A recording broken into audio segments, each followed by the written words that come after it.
This is the Global Podcast Network, where executives and professionals connect, share, and inspire. Stay tuned for the conversations that drive success.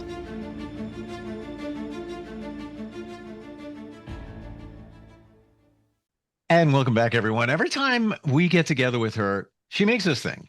And what we're talking about today, which is picking up from last time we got together and the time before that, I'm going through this list that she has and pretty much rewinding my life. And I wish I knew a lot of these.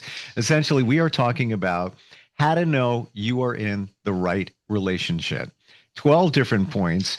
We've gotten as far as number 9, which we're going to reveal today, but also do a reset on some of the other points. There's valuable information. And it might even reveal something to you that you might not have even picked up on in a current relationship or even a past relationship, impactful with the past ones, because you learn from those.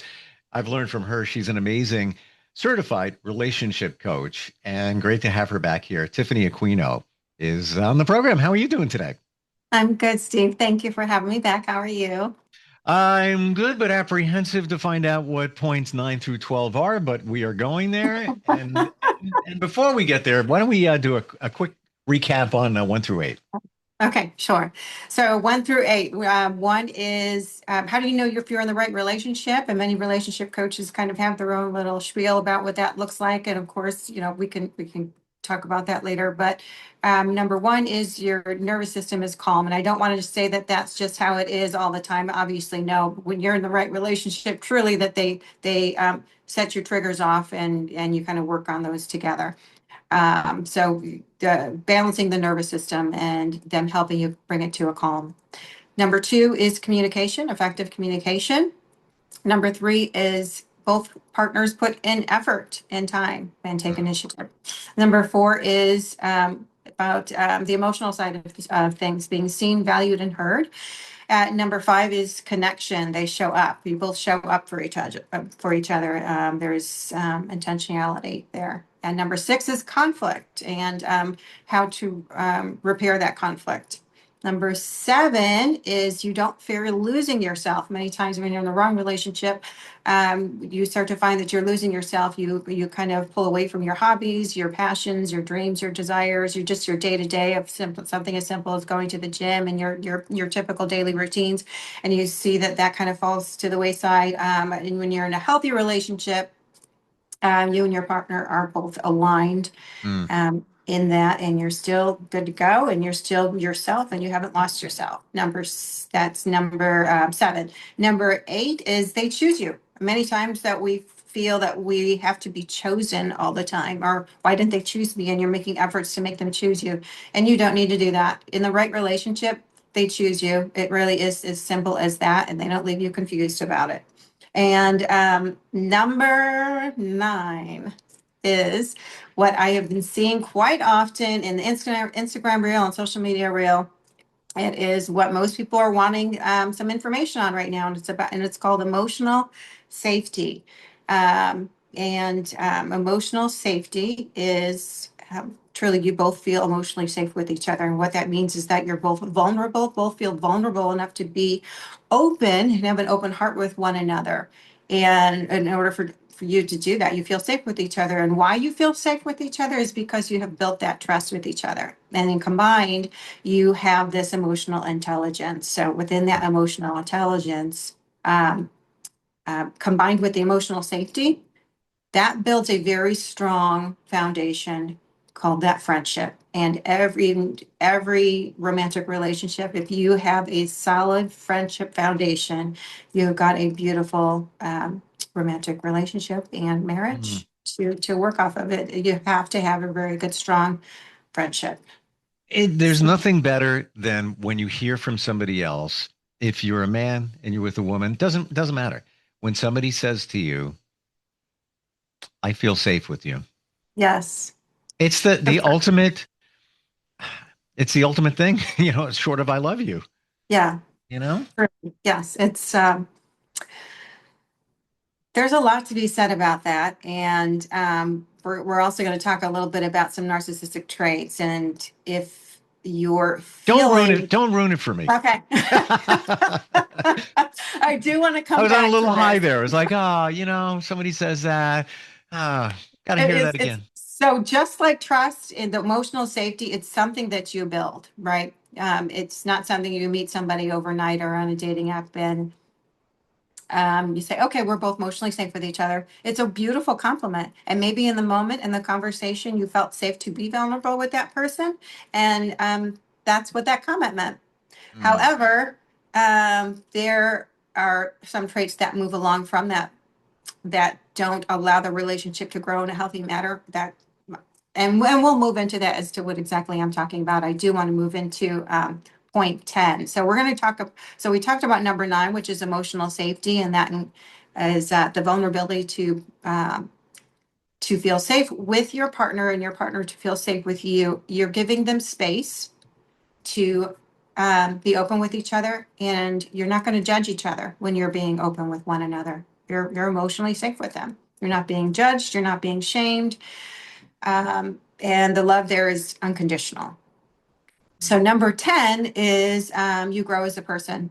Kind of what I talked about previously is that you don't lose yourself. So you grow as a person. You want to help your partner grow as a person. Your partner wants to help you grow as a person. You know you're in the wrong relationship when they're putting you down and they're kind of keeping you stuck, and maybe sometimes on purpose. There is a confidence in the relationship. It's grounded. There's self-awareness. All of that are healthy traits within that growth process of point 10. Point mm, 11 is your values align. This one's huge because when you're in the right relationship and you're looking for a partner, of course, separately, we've got our own boundaries, we've got our own standards, and we have our own values. What are we looking for exactly in a partner? What do we value, right? And do their values align? So we make a list of what we value, and then they've made a list of what they value. Or do they match? Are you a mm. match? Are you compatible? I, If your I'm gonna values I'm gonna guess that this one is probably more important than Mhm. we realize. Correct, yes, and it's Hmm. because it's very similar to your beliefs, your Yeah. belief system. It's like, are we on the same page? Yep, It's, compatible. yeah, almost to the point. It's like, what do you want to do this weekend? Well, let's go away for a day or whatever it might be overnight, where you don't even have to like go back and forth on it. Yeah, well, okay, let's go there. You want me to book it? Yeah, no problem. Or you Right. do it anyway because you Yeah. know that you're connected that way.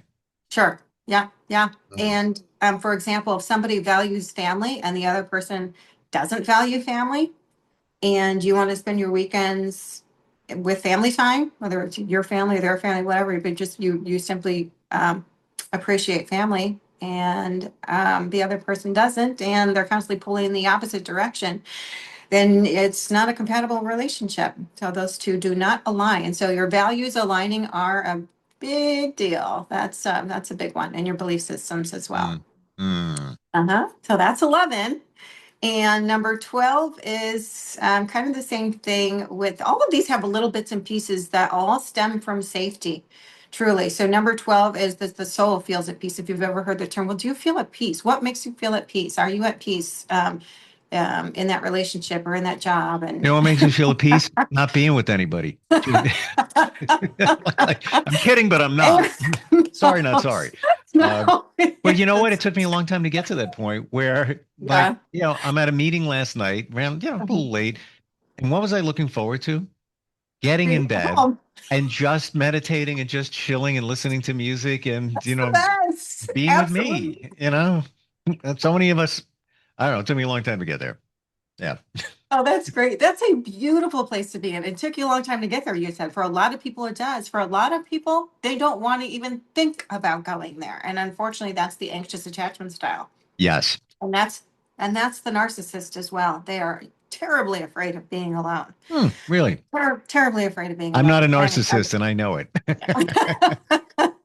Yeah. So, um, What's number uh, 12 then? so number 12 is that your soul feels at peace.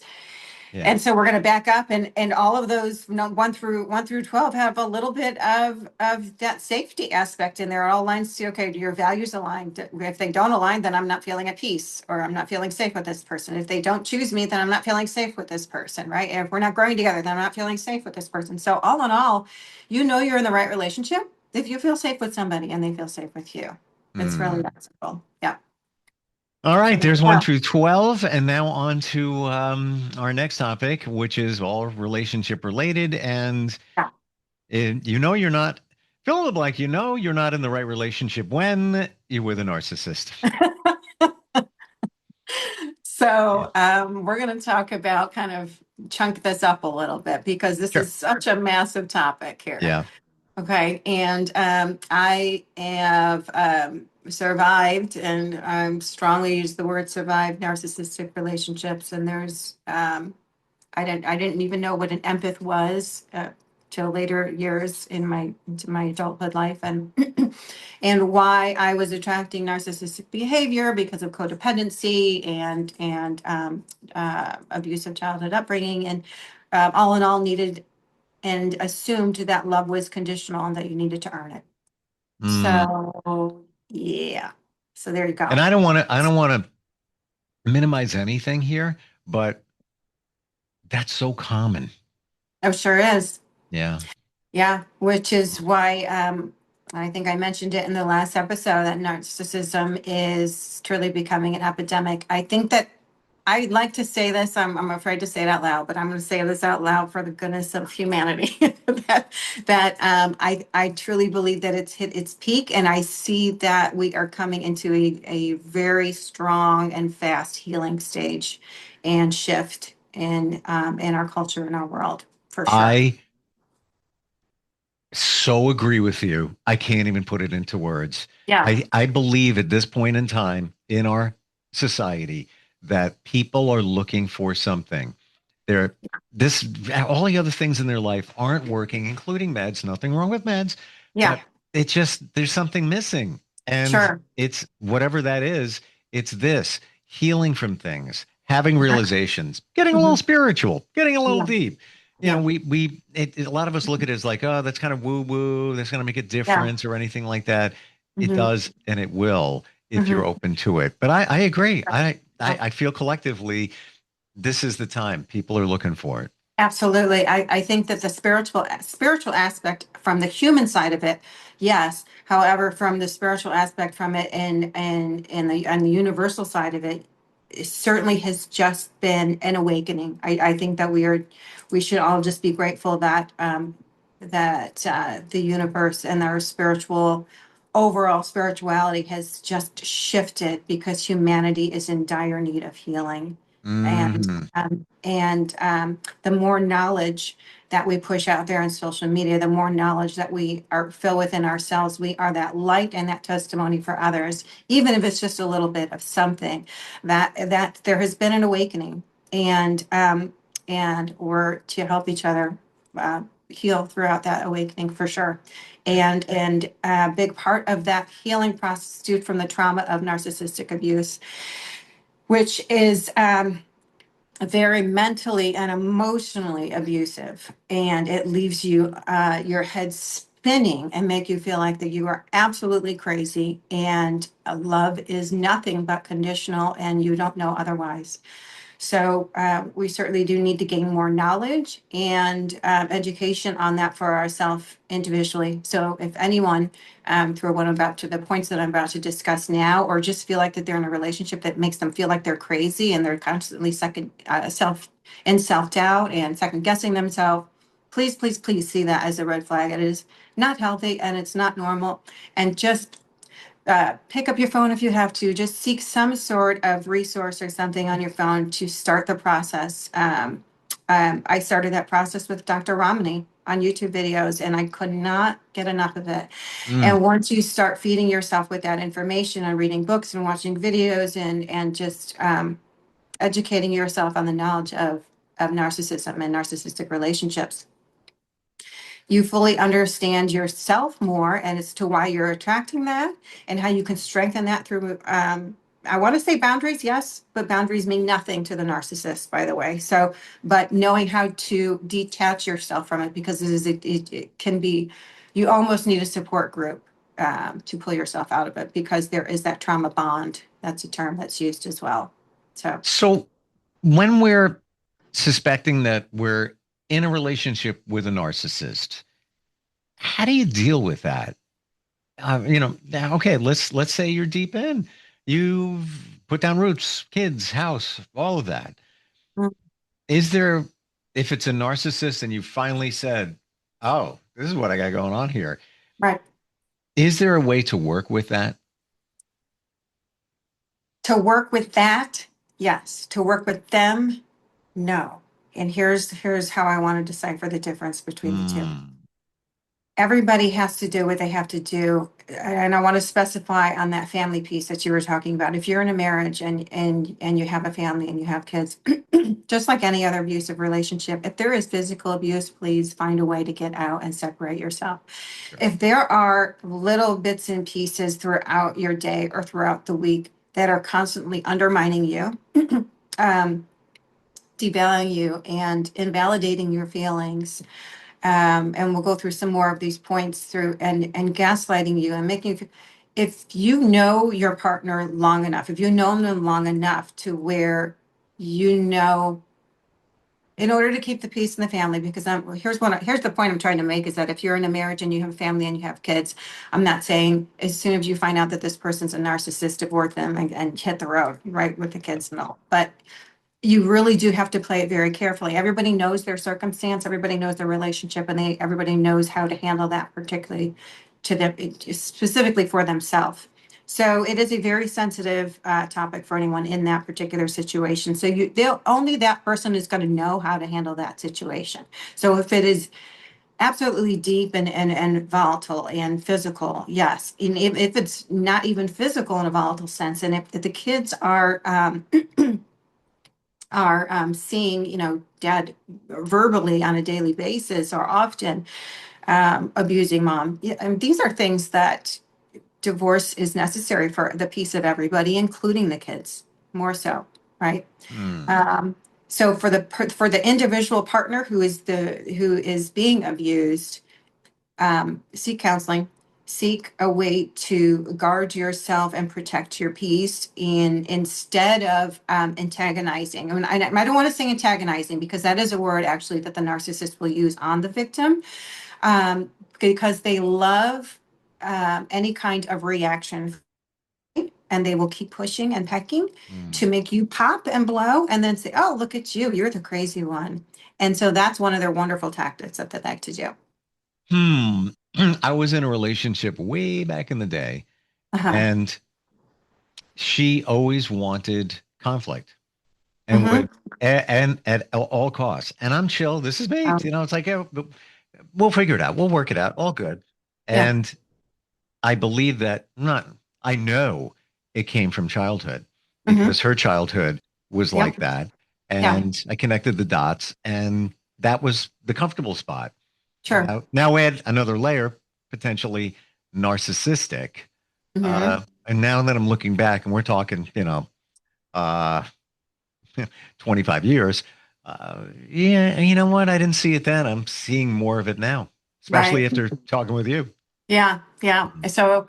Um, so there are 4 points, the core narcissistic traits with, did you see kind of like some grandiosity? And when I say grandiosity within the person, they felt like that they were bigger and better than everyone else. I'd have to say there's an element of that. Yeah, and probably so with what you said, and that she wanted an argument all the time. They're very reactive. They want any kind of attention, whether it's good or bad, right? It's kind of like the toddler. If you're not going to give them what they just want, they'll cry just to get any kind of attention, right? Mm, And the excessive need, or I'm sorry, let's back up a little bit. Lack of empathy. The core narcissistic traits are grandiosity, lack of empathy, excessive need for validation, and a very, very, very fragile self-esteem, which is why they are the way they are. mm. Would you say with that fragile self-esteem that they try to make up for it in other ways to make themselves feel better. And Mhm. sometimes at the cost of another You got person it. to make the other person little so they appear to be big. Yes, that's called their supply. That's a term in the narcissistic Ooh. world by psychologists called supply. So the victims are their supply. And often their supply are put in a box. That's another term. Another term you'll hear often is breadcrumbing, gaslighting, and the boomerang effect. So with their supply are I'm just gonna call a spade a spade. They're victims, and it's the people that they have in their life because they need constant and consistent adoration, validation. Am I good enough? Am I lovable? And a lot of times uh, they're either or an avoidant or an anxious attachment. There is this constant push pull, this constant, you'll see constant hot and cold. There is emotional inconsistency in a relationship with a narcissist. So now we're moving on into uh, the relationship side. So when you're in a relationship with a narcissist, there's this the love bombing, right? And a lot of times the love bombing can look differently. It can come in terms of, oh, you're amazing, you're so wonderful. And it could be in just consistent, constant text messages or phone calls or just building up, building up, building up, and you're the best. And sometimes it's within gift giving. And a lot of times they are going to mirror you.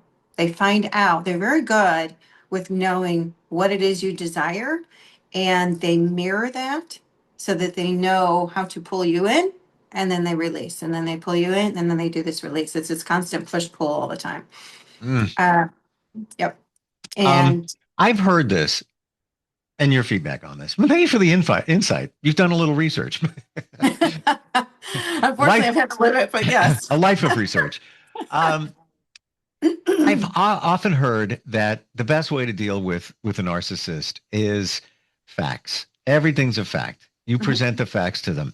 You know, they okay, might try to bend the truth here and there. Well, really? Well, I got the text here that says this, sure. and you sent it. Mhm, Or is that just not even going to work? There's no okay, getting through. yeah. So the brilliant, I'll say it's brilliant because it truly is. They will literally hold the bloody knife in their hand and say that they didn't do it. So, for example, I've done that before where I've shown them, this is your text. It's got your name on it. If I took your name out, this shows your phone number. So it's right there. Your text. You type this. I didn't edit it. I couldn't. Blah blah blah blah. They will look at you and say you're absolutely crazy, or that's your perception of it, and that's not what I meant. And or if you assert a boundary, um, Well, they that will. debunks that idea. Yes. Or if you say, you know what, that doesn't work for me. This is a boundary that I have, a boundary that's actually really controlling. So they'll completely flip it and they'll gaslight. Or if you're in a relationship with them, a solid relationship with somebody, and you certainly should know your whereabouts, and they should know your whereabouts, and so on and so forth, and what's going on your phone. Passwords should certainly be visible in a healthy relationship and open to each other, and you should be able to pick up your partner's phone without them questioning you or calling you controlling. Hmm. So all of those are would be gaslighting, stonewalling. If you ask where have you been, and they say none of your business, I don't need to tell you. You don't need to be so insecure. That's the stonewalling piece, and yeah, oftentimes you'll hear from the in the narcissistic relationship if you're conveying your emotions to them and how you feel with them, or if something that they did upset you. You're so sensitive. You're so sensitive. Oh my goodness. So there's this constant invalidation of your feelings because they are never wrong, ever.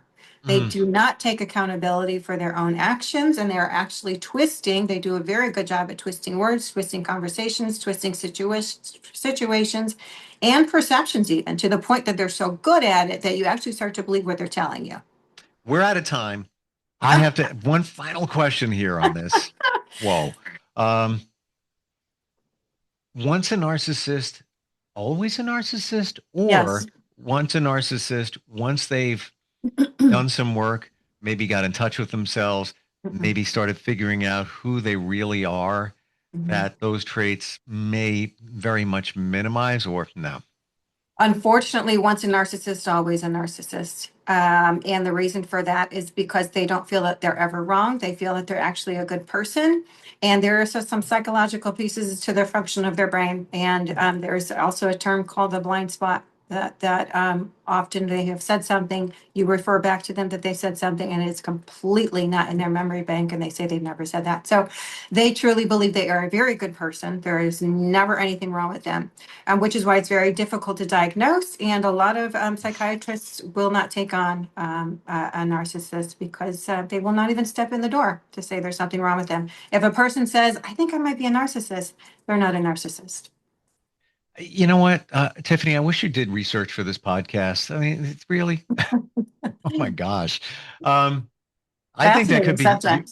that could be your niche, Yeah. in terms of coaching somebody through a narcissistic situation. Sure. This is just a piece of what you offer. How do we find you? Yeah. So there are two ways on Instagram. So it's at Tiff, Tiff, Aquino, Aquino coaching, or my website, which is tiffanyAquinocoaching.com. Thank you so much for being here today and all this insight and everything up to this point. So insightful, but I got to tell you, once you came blasting out of the narcissist door, I mean, just in Yeah. a short period of time, vital information for many of us. Yes. And if there's a chance we continue with this at some point, I think it's impactful because it's big, it's real, more cases diagnosed, and people are dealing with it and don't even know that Absolutely. they think it's Yes. them. Absolutely. Yes. We got to get the Yeah, word out and help them heal. for sure. I appreciate you. Thanks for being here. Thank you, Steve. Thank you. Likewise. We'll be right back. This is the Global Podcast Network, where executives and professionals connect, share, and inspire. Stay tuned for the conversations that drive success.